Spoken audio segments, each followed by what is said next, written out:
Forget everything you know about the Roman Empire. You picture legions, emperors, and white marble. That is not the real story. For 90% of the population, life was not a glorious conquest. It was a desperate fight against a single, undefeated enemy. This enemy didn't carry swords. It didn't have a king, but it brought the empire to a halt for 6 months every year. It starved cities. It broke the economy. It killed more people than any war. The legions were powerless against it. The emperors couldn't tax it. The entire might of Rome was focused on surviving this one, relentless, annual threat, the brutal, inescapable winter. We know how the emperors lived. We've excavated their palaces. But what about the colony?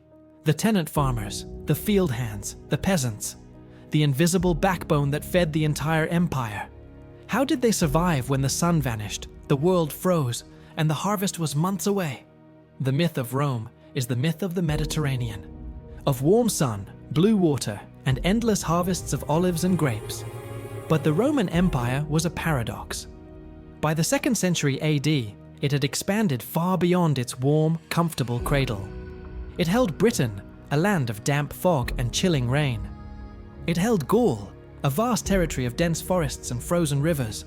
It held the long, terrifying frontier of the Rhine and the Danube, where the cold was a weapon. For the Roman peasant, this expansion didn't mean glory. It meant trying to farm in climates their ancestors never knew. And their survival depended on solving 3 fundamental problems. First, fuel, how to stay warm. Second, shelter, how to keep the cold out. And third, the most terrifying of all, food, how to eat when the earth itself was frozen solid. The root of the problem was economic. The Roman world ran on a system of latifundia, massive agricultural estates owned by a tiny, absurdly wealthy elite.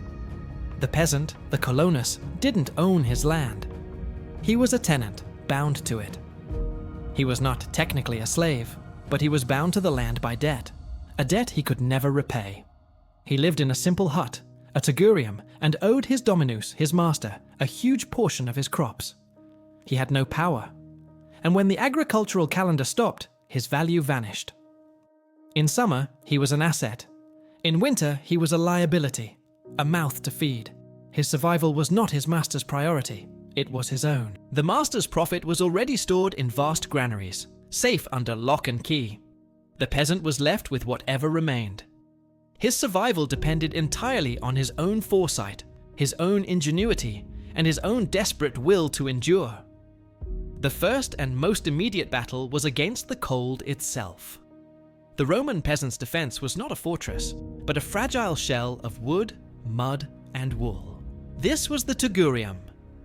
Forget stone foundations or mosaic floors.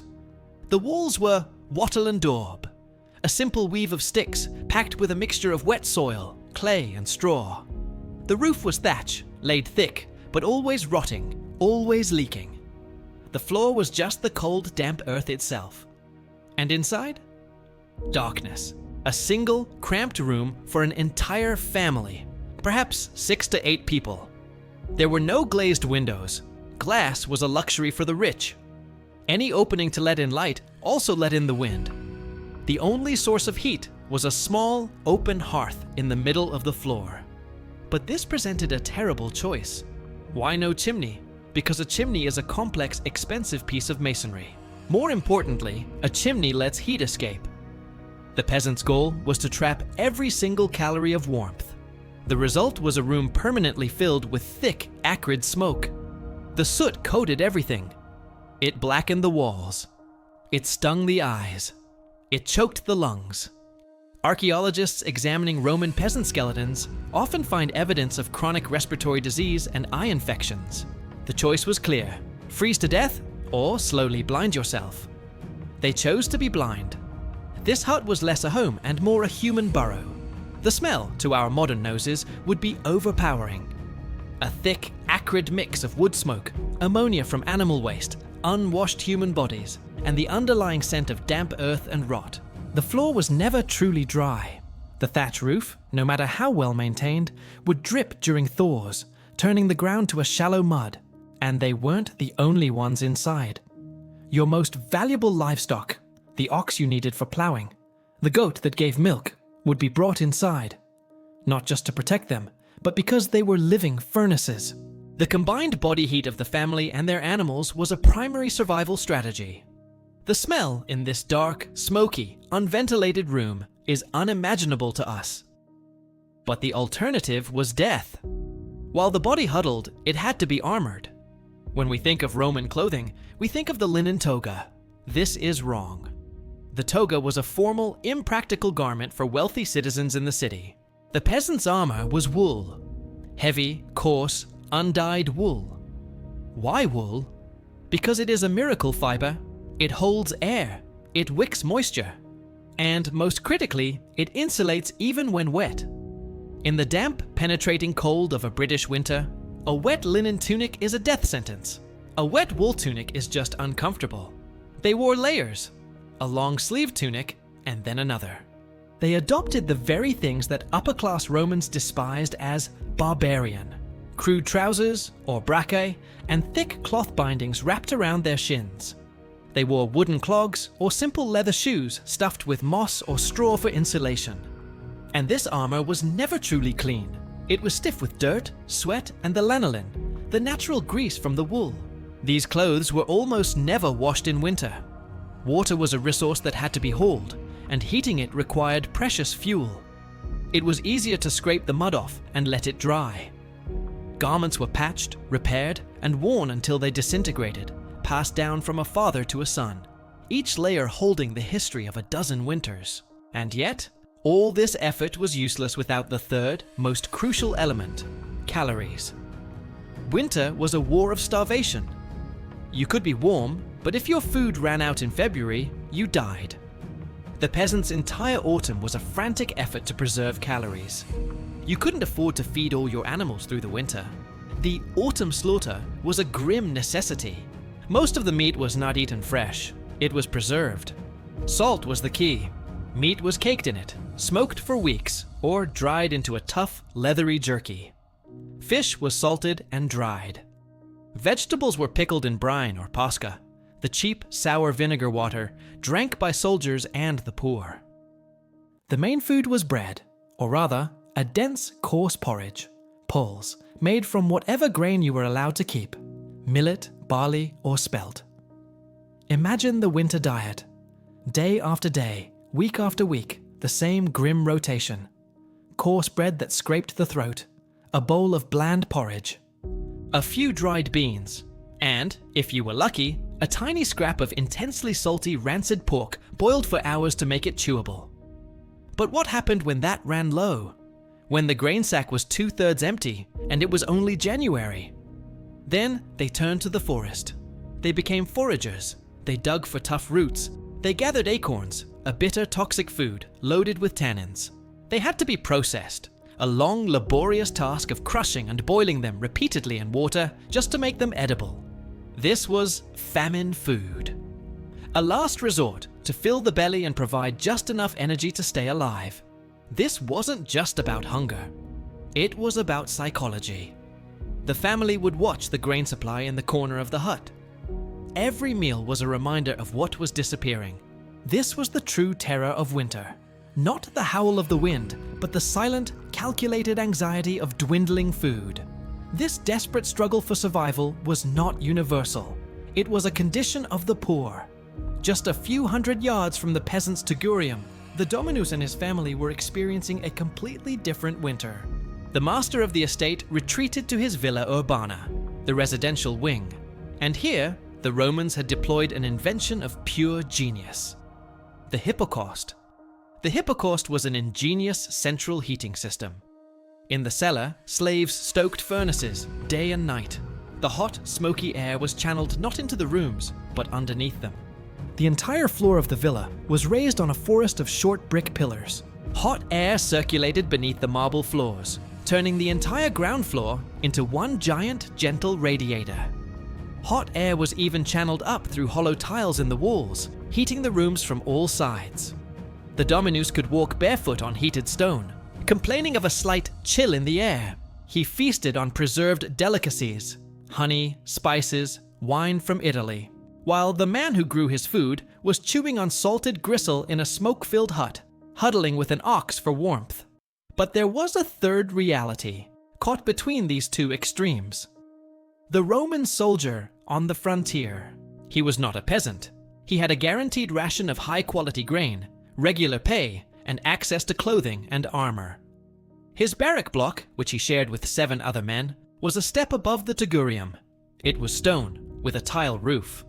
But it was still a cramped, cold room. Yet he had access. He could visit the camp bathhouse, a miracle of heated water and steam rooms funded by the state.